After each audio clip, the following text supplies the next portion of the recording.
If you listen to the internet, the secret to building wealth is waking up early and drinking water infused with mint and ancient cantaloupe. People exhaust themselves optimizing the first hour of their day with these hyper-specific micro-habits, yet spend the remaining 23 hours secretly terrified about their credit card bills. They pour their energy into $3 questions. Should I buy a latte today or wait until Tuesday? Which budgeting app has the best color scheme? This behavior treats personal finance as an aesthetic. We consume wealth building as a lifestyle brand to perform, rather than a mathematical reality to solve.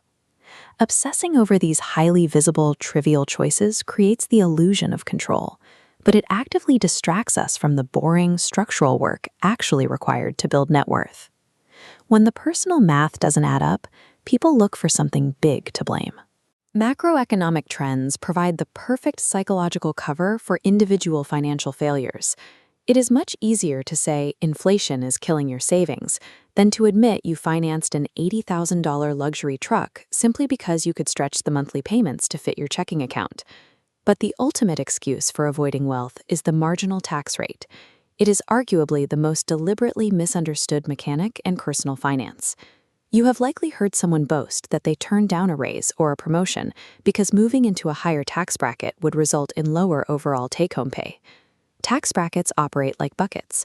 As income rises, lower taxed buckets fill first. Only dollars spilling over into the next bucket are taxed at a higher percentage. Money in lower brackets stays the same.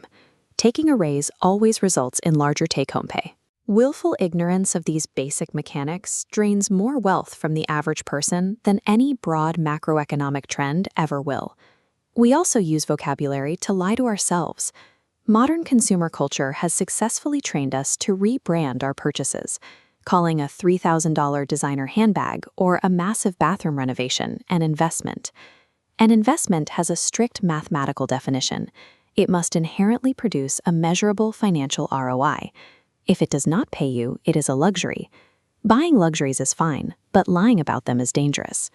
While people twist themselves into knots defending these purchases or gamble trying to time meme stocks, they completely ignore the massive invisible leaks draining their actual accounts.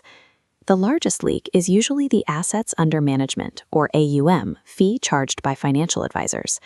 Advisors automatically deduct a percentage of your assets yearly.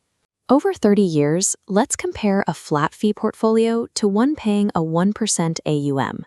That invisible fee steals future growth, silently swallowing hundreds of thousands of dollars in compounding interest. Agonizing over a $3 app purchase is entirely useless if you are systematically leaking a quarter of your life savings to invisible fees. The reality is that building wealth is the exact opposite of internet finance culture. It is not hyper-individualized, it is rarely exciting, and it is entirely predictable. To make the math work, you have to stop asking $3 questions and start answering $30,000 questions. These are the massive structural levers. What's your exact savings rate? Is your asset allocation optimized? Are your investments entirely automated? Asking these questions means abandoning trendy buzzwords. There is zero reason to draw up elaborate plans for generational wealth if you are currently drowning in high-interest credit card debt. You fix the foundation first. It means setting up a core protocol where your money is deposited consistently every single month, regardless of whether the market is up or down. You completely eliminate the emotional urge to guess or time the market. Mastering these basic, repetitive fundamentals is the required toll. Once those mechanics are running automatically in the background, you earn the right to spend extravagantly on the things you actually want. True financial freedom is not a performance. It is the quiet, reliable result of getting the boring math right, month after month, for the rest of your life.